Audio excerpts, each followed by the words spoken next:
स्वागत है आपका। तो ऐसे अभ्यर्थी जो फिजिकल एजुकेशन की तैयारी कर रहे हैं उनके लिए ये वीडियो बेहद महत्वपूर्ण है। स्पोर्ट्स साइकोलॉजी से संबंधित महत्वपूर्ण और परीक्षा उपयोगी तथ्य। फर्स्ट पॉइंट, आधुनिक मनोविज्ञान किसका अध्ययन करता है? तो इसका सही जवाब होगा ये व्यवहार का अध्ययन करता है। सेकंड पॉइंट की बात करें तो सर्वप्रथम मनोविज्ञान को किसका विज्ञान कहा गया? तो इसका सही जवाब होगा आत्मा का विज्ञान कहा गया। अब बात कर लेते हैं तीसरे पॉइंट की। मनोविज्ञान को चेतना का विज्ञान कब कहा गया? तो 19वीं सदी में, 19वीं सदी के मध्य में मनोविज्ञान को चेतना का विज्ञान कहा गया। चौथा पॉइंट, सर्वप्रथम मनोविज्ञान ने आत्मा, इसके पश्चात मन, तदुपरांत क्या खोया? तो इसका सही जवाब होगा चेतना। अब बात कर लेते हैं पांचवें पॉइंट्स की। जी हाँ, मनोविज्ञान की उत्पत्ति किस शास्त्र से हुई है? तो सही जवाब होगा दर्शन शास्त्र से। और मनोविज्ञान किस प्रकार का विज्ञान है? तो इसका सही जवाब होगा सामाजिक। अब बात कर लेते हैं प्रश्न नंबर 7वें की। जी हाँ, सभी प्रश्न बेहद महत्वपूर्ण है। मनोविज्ञान की मुख्य कितनी शाखाएं हैं? तो इसका सही जवाब होगा 10। मनोविज्ञान की प्रथम पुस्तक प्रिंसिपल ऑफ साइकोलॉजी के लेखक कौन है? तो इसका बहुत सही जवाब होगा विलियम जेम्स। अब बात कर ले रहे हैं प्रश्न नंबर 9 की। ग्रीक के दार्शनिकों ने मनोविज्ञान को किसका अध्ययन बताया? तो इसका सही जवाब होगा चेतना का। और प्रथम मनोवैज्ञानिक प्रयोगशाला की स्थापना कब और कहां पर हुई? तो 1875 लिप्जिंग जर्मनी में हुई थी। अब बात कर लेते हैं 11वें पॉइंट की। सभी प्रश्न बेहद महत्वपूर्ण है। किसने कहा कि खेल मनोविज्ञान एक व्यवहारिक मनोविज्ञान है? क्लार्क एंड क्लार्क ने कहा था। किसने कहा कि खेल मनोविज्ञान शारीरिक और तंदुरुस्ती का अध्ययन है? तो ये कहा था के.एम. वंश ने कहा था। अगर अब बात करें नेक्स्ट पॉइंट की, तो खेल मनोविज्ञान एथलेटिक्स में व्यवहार की खोज करता है, ये किसका मानना? किम वेस्टा का। और 14वें पॉइंट की बात करें तो खिलाड़ी की प्रमुख मनोवैज्ञानिक विशेषता क्या है? तो इसका सही जवाब होगा खेल भावना। ये किसी भी खिलाड़ी की प्रमुख मनोवैज्ञानिक विशेषता होती है।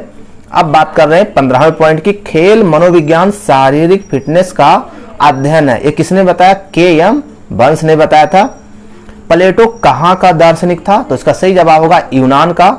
मनोविज्ञान आत्मा का विज्ञान है, किसका मानना? प्लेटो का। प्लेटो का शिष्य कौन था? तो इसका सही जवाब होगा ये अरस्तु। और नेक्स्ट पॉइंट की बात करें तो स्वस्थ शरीर में स्वस्थ मस्तिष्क का वास होता है, ऐसा किसका मानना था?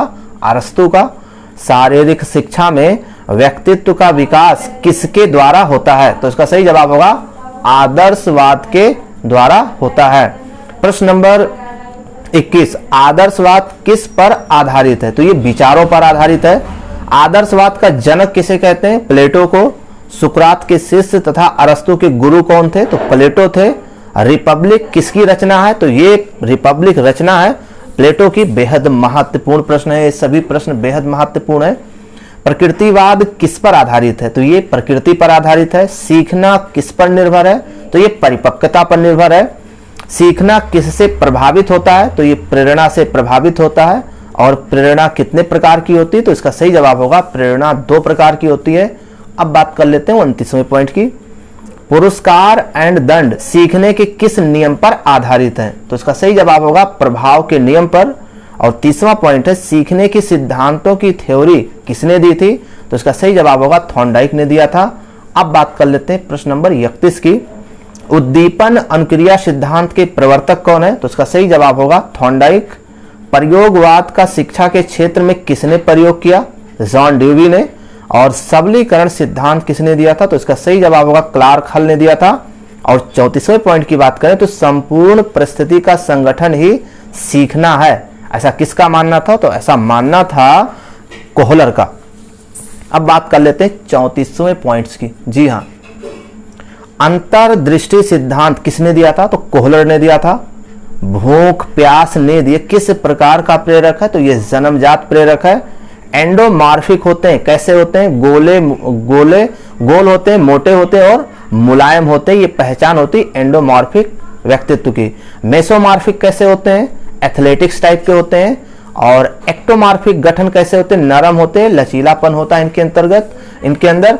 अब बात कर लेते हैं 39 की। जी हाँ, एस्थेनिक टाइप कैसे होते हैं? दुबले पतले होते हैं। पिकनिक टाइप कैसे होते हैं? पिकनिक टाइप शरीर को वर्गीकृत किसने किया था? तो क्रेचमर ने किया था। और शरीर की बनावट किसका सूचक है? तो इसका सही जवाब होगा व्यक्तित्व का। और लड़कियों में विकास और वर्धन की अवधि होती है कितना? 10 से 14 वर्ष होती है। और 43वें पॉइंट की बात करें तो लड़कों में विकास एवं वर्धन की अवधि कब से कब तक होती है? 11 से 15 वर्ष। और 44वें पॉइंट्स की बात करें तो एडोलसेंस पुस्तक के लेखक कौन है?